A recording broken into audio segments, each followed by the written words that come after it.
Hello mga kalahi. Ayan, meron na naman tayong booking. Ayan guys. Bagong silang Caloocan. Ano yan? 69 plus 10 bali 79. Ayan guys, check natin sa ating Waze kung saan ba yan. Sa bagong silang na yan guys. Ayan. Ano natin kay Waze. Ito kasi si Waze pa minsan-minsan mekos-mekos din ito. Ayan o. Diba? Paikot-ikot yan paminsan-minsan ito si Waze na to. Ayan, babalik tayo guys. Nakarap kasi ako papunta ng Sabarte Mall. Ayan. So babalik tayo ng bagong silang. Ayan guys. Sa review lang natin yung Waze para alam natin kung saan tayo pupunta. Puntahan na natin yung ating pasahera. Ayan guys. Pabalik ng bagong silang. Ay naka guys. Kinancel ang ating booking. Unang booking pa naman cancel. Ayan, the job has been canceled. Wala tayong magagawa. Buti na lang nandito pa lang tayo bago i-cancel. Ang masaklap niyan pagdating doon sa pick up point bago i-cancel, diba? Buti nandito pa lang tayo. Ayan, hintay pa ulit tayo ng booking niyan guys. May darating at darating pa rin dyan. Ayan, galaw-galaw lang tayo. Dito tayo sa malilim. Hintay tayo dito. Ayan, tambay muna. Alay, buksan natin si Mubit. Oh, ayun, oh, bigla may pumasok, guys. Ayan, sa Kay Mall. Ayan, Kay Mall.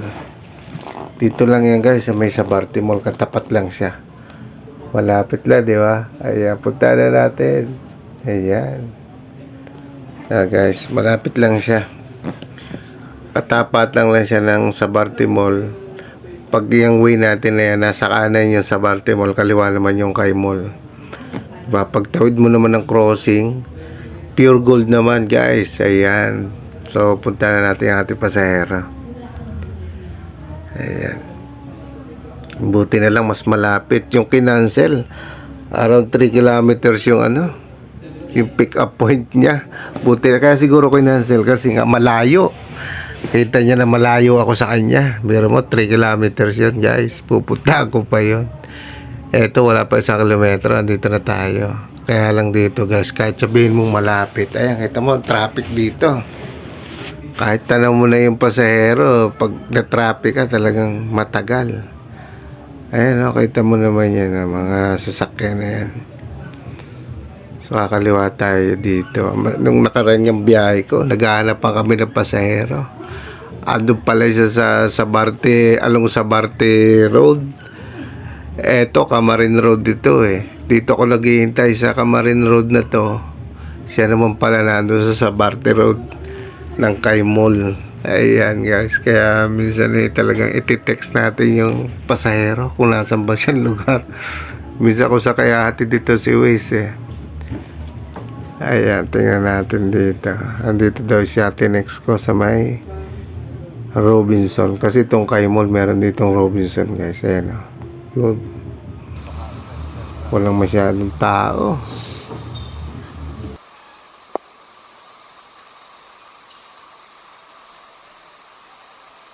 So Brian, kailangan mo ng shower cap? Hindi na?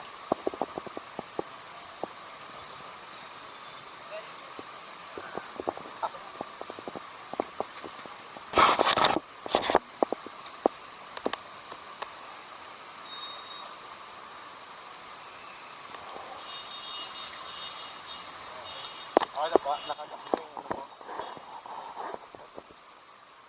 Pero yung natin, helmet. Ilak natin helmet.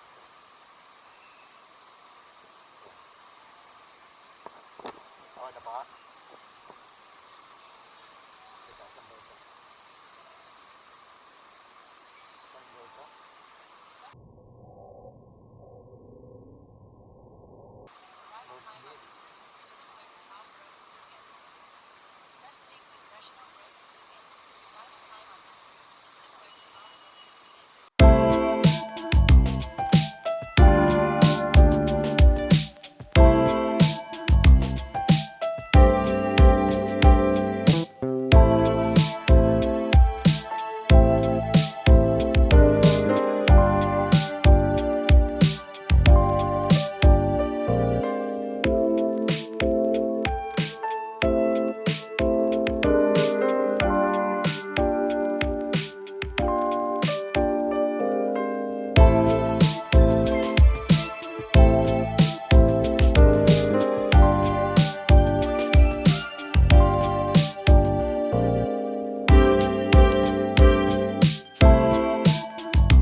Eto naman guys, yung Malapitan Road. Ayan. Andito naman yung sports complex ng North Caloocan. Ayan. Tapos dito sa tapat ng North Sports Complex na ito guys, merong ginagawang SM. Mukhang malapit na yan. Yung may kulay blue na bakod na yan guys. Yan yung SM na ginagawa. Yung nasa kanan natin na yan. Ayan. Yung kaliwa naman na ito. Yan yung gate ng sports complex. Pero hindi ko na makuhanan, di ba? Nasa helmet kasi yung camera natin, guys. Ayan, malawak din itong SM na ito. Ayan, ha. Nakita nyo yung bakod na blue na yan sa kanan natin. Yan yung SM. Hindi ko alam kung pangalan niya ay SM North Caloocan o SM Caloocan. Di pa natin alam, guys. Basta SM yan.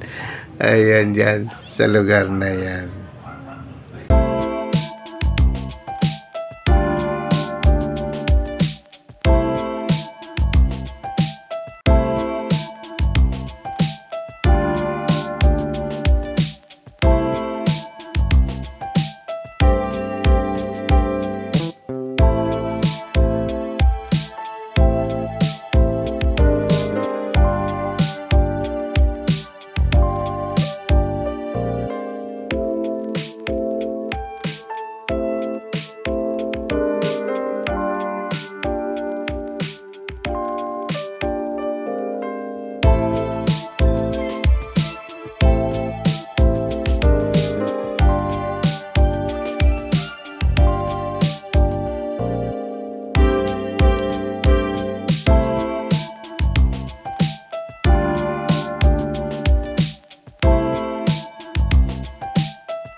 Eto na mga kalay, malapit na tayo. Ayan, andito na tayo. Ang kagandahan dito guys sa Move It, meron silang promo. Ayan o. So bali ang babayaran na sa akin ng pasahero natin is 51 pesos. Diba? Pero yan ay 64.80 plus 10. Dapat yan ay 74.80 ang babayaran niya sa akin. Dahil naka-promo, 51 pesos na lang babayaran niya sa akin guys. Kaya napakaganda dito sa Move It. Magpabook na po kayo dito sa Move It. May mga discount, di ba? So yung kulang na binayad sa akin ng pasahero guys, si Move It na magbabayad sa akin. Papasok yun sa aking cash wallet. Ganun lang yun guys. So pabook na kayo sa Move It. Hanggang dito na lang guys. Bye bye. Ayan. Maraming salamat sa panonood.